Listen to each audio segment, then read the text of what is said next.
Hi, everyone, and welcome to episode two. I'm excited to welcome the program again, Dr. Shannon Panzo. Dr. Shannon, how are you? Oh, I'm doing just great. Another good day in Australia here.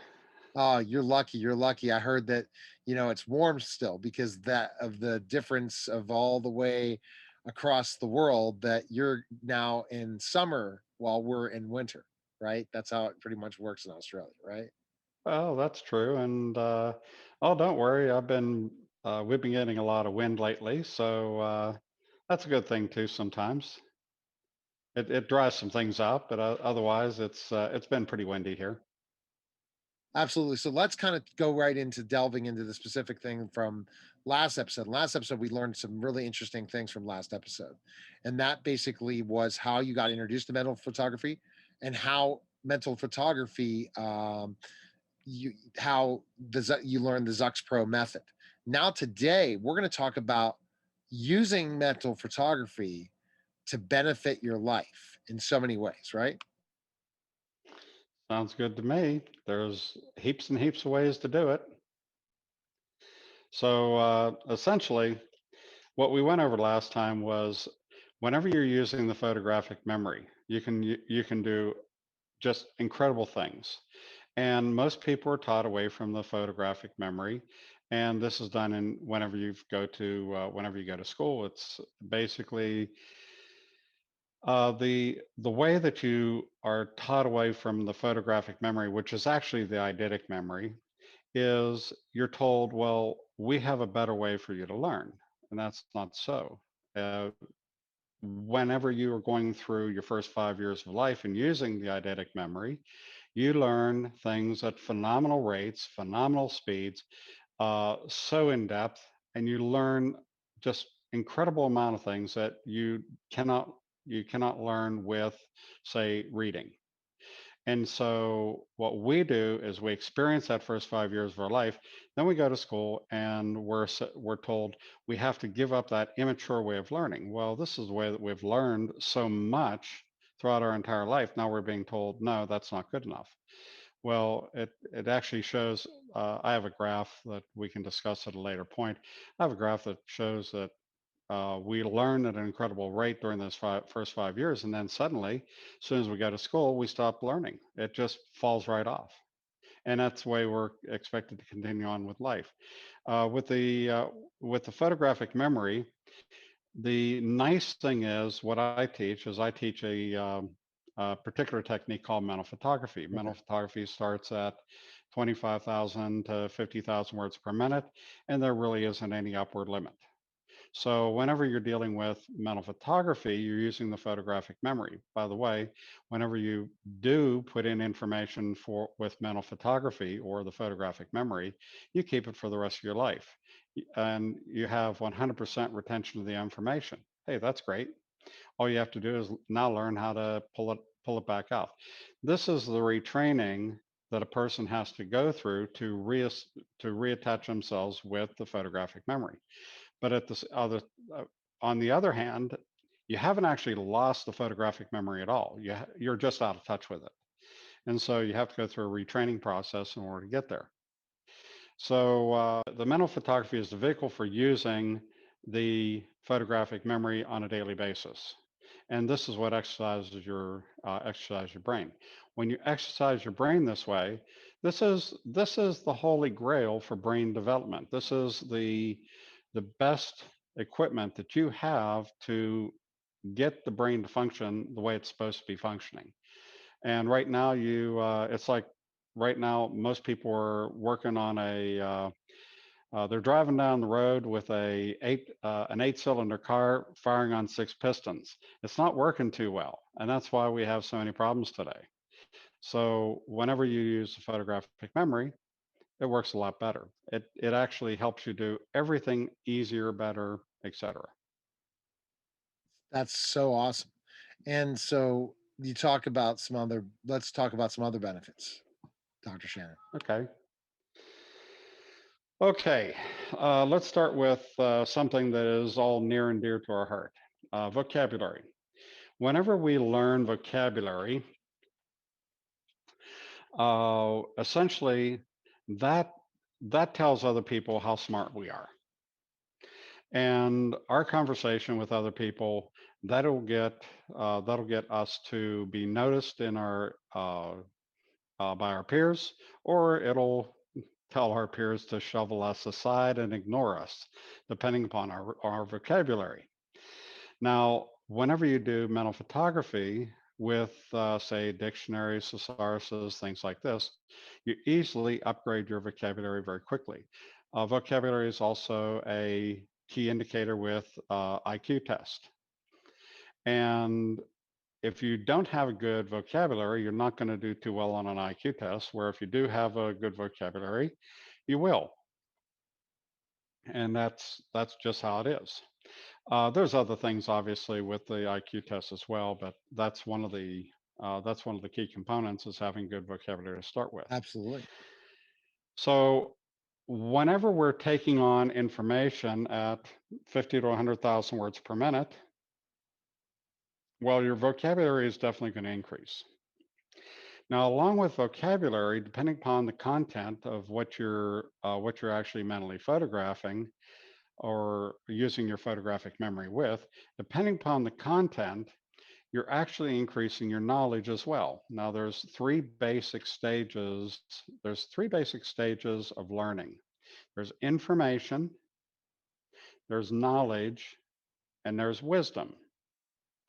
And usually there's a long period of time between information, knowledge, and wisdom. That's because first you learn the information. You're not necessarily fluent with it. Eventually, when you accumulate enough information, it turns into knowledge. Now you can actually do something with it, but it can also get you in trouble as well. You have just Yeah. enough information to get you into trouble, right? Okay, so that's knowledge. Then there comes wisdom.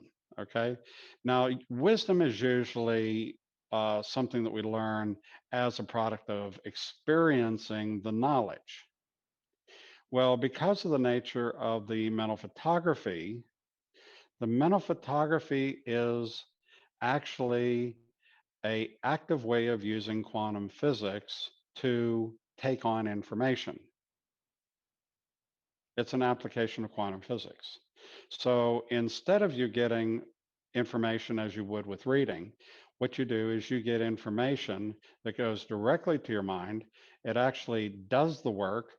You not only get the information, but you also carry along the knowledge and the wisdom at the same time. Wow. So That, the wisdom, really, you yes, become the more knowledge you have, the wiser you are. yes.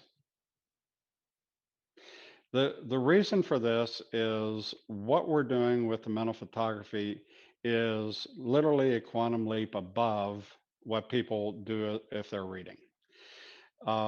Whenever you're using the mental photography, you're taking on uh, well, it's going to look like you're taking in whole pages of information at the same time.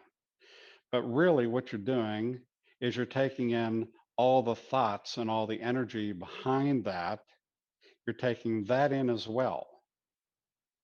And this is what relates us to having information, knowledge, and wisdom all at the same time.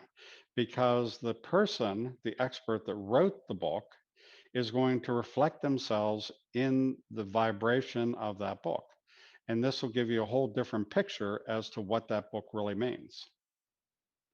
And there's let's say you have somebody that is a fantastic person. They have everything great to say about everything, and they go to write their book, and things haven't been going their way. They're really Right. feeling down. They're really feeling under the pump. They're just feeling terrible.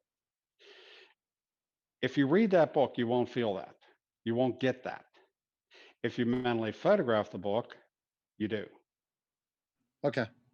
Let's see, and that's because you're putting the information in, so you can really kind of you like digest it more than just reading it and understanding it and Well, seeing the connections to it.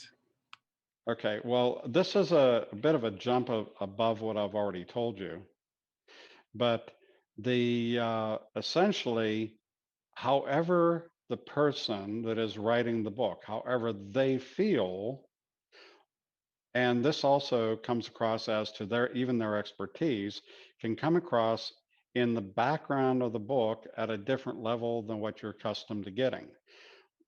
We get 100% of the information. We also get more than the obvious information. We are getting the vibration of the author that has written the book. Whenever we have people start with the mental photography, we have people start with, yes, paper books. We don't typically have them start with ebooks. Why? Because you don't have agendas with as you do with ebooks. So what you get is you get a book, and that book will have whatever the content is. It's like whenever a book that you are reading has a lot more impact than a book that whenever you read it, it doesn't have. Those are slight differences that you'll feel, but with mental photography, you'll experience it a lot more. Definitely seems like it. Wow. Okay, another benefit. So we talked about knowledge, Okay, vocabulary, wisdom. so knowledge, vocabulary, and wisdom go hand in hand. And so what you're going to do on a scale is you're going to raise, let's just say we're going to raise our vocabulary. Okay, fine. We also are raising our knowledge level. Now, in life, our life hinges upon the decisions that we make. If you have uh, if you have a very poor informational base, if you have a very poor knowledge and wisdom base, what kind of decisions are you going to make? Poor decisions. Poor decisions. If you escalate all the above, if you escalate your information, your knowledge, and your wisdom, well, how do you think you're going to approach? In other words, if you have now superior information, Right. Mhm. what kind of decisions are you going to be making? Very good decisions. So you're You're going going to to be making very be a good great decision decisions, right? maker. Mhm. Right. So this is really important in life today because our life literally day to day hinges upon the decisions we make. We could be choosing the type of cheese that we want for dinner, or we could be choosing how we want to lay out our game plan for the rest of our life. It's all decision making, but it's really important that you have the right information up front in order to get those decisions right. So, what we're doing, let's scale vocabulary, knowledge, and we can also scale decision making. Now, the vocabulary is going to be basically highest on our scale at this point. Right. Knowledge is going to come underneath that because it's based upon it's based upon our information, and Good our point. decision making is a compilation of those things again. So again, on the scaling, that's going to end up on the lower scale. But whenever you put all those things together and you add them all up, your productivity skyrockets, goes off the charts. Exactly. Wow. So it's very interesting. So because the productivity skyrockets, you're making the great decisions. You're staying more focused because of your knowledge and the knowledge that you build, the wisdom that you build, your vocabulary you build. You're working faster, so you're going to produce more and do more. Right. And guess what? It's all going to be easier. Whenever your brain is working as it should, it makes everything easier. All the things that you normally do, it makes them easier. I I, Uh, we, I see it. Yeah. we have people that take up martial arts. Okay. And with martial arts, typically you go to the dojo, you have your sensei. For the first year or two, you learn the movements. You start, strengthening things like this, and most of the time is actually getting the movements right. That's why the senseis Yes, spend so much time getting those movements right. But absolutely. there's an exception to this. If you can get a hold of the books for uh, that the master has written. Now, a master writing a book on the movements and the actions of a martial art, they will spend years getting the diagrams right. They have to be exacting, otherwise you can hurt yourself. You can cause yourself internal damage and such. So the movements all have to be really specifically dedicated to that martial art. Right. There's a huge amount of time, there's a huge amount of energy put into one of these books. So whenever you want to take this on board, what you do is you mentally photograph the book or books specifically to that martial art. Okay. And instead of you having to learn the movements, what this does, this actually implants within your brain all the correct movements. So you go in there and the movements are very natural and exacting because you got it from the book. Why? Because so much energy was put into the book in the first place. You don't have to spend nearly as much time as everybody else does learning the movements because you simply already know them. Then it's It's just a crazy. matter of strengthening and technique. Wow. So you already know the movements, so you could practice before someone that's reading the book wouldn't even have those movements down. Right. So there was a book a long time ago um, by Mr. Maltz, uh, Psycho-Cybernetics, where they took the basketball team, they split them in half. Okay. Half the basketball team thought about making all the baskets continuously. The other team went out and practiced as usual. When they got them back together, the the ones that actually thought about making all the baskets did a lot better than the ones that had practiced all week long. Wow. So these are very straightforward things that people have known about a long time. They may not be able to connect the dots. Well, that's what my job is. Exactly. Okay. So we talked about certain benefits this week. There are more benefits than we discussed, right? Oh, a world of benefits. That's There's what generalized benefits and there's individual benefits. So it really depends upon a person. so we'll go into more benefits in episode 3, but there's a place right now if people say, "You know what? I want to learn Zux Pro. I want to learn mental photography." Where can they go? You go to zoxpro.com and get the training. It's pretty well self-paced, but the idea is the everything that you actually need. That is our most distilled down version. Oh, do keep in mind it is a system. It is a mind discipline. You need to be using all the parts of the training in order to have the best results. If you only use part of the training, you're gonna be putting yourself at a deficit with the training. So make sure that you use all the parts of the process every day, and you're going to have results with it. Fantastic. And you can connect everywhere when you go to zuxpro.com, take the trial and see if you are interested in the whole course. Great. All right, fantastic. Again, that was the Photographic Memory Podcast. And take care. And we'll talk next episode. Take care. And you have a great day too. You too.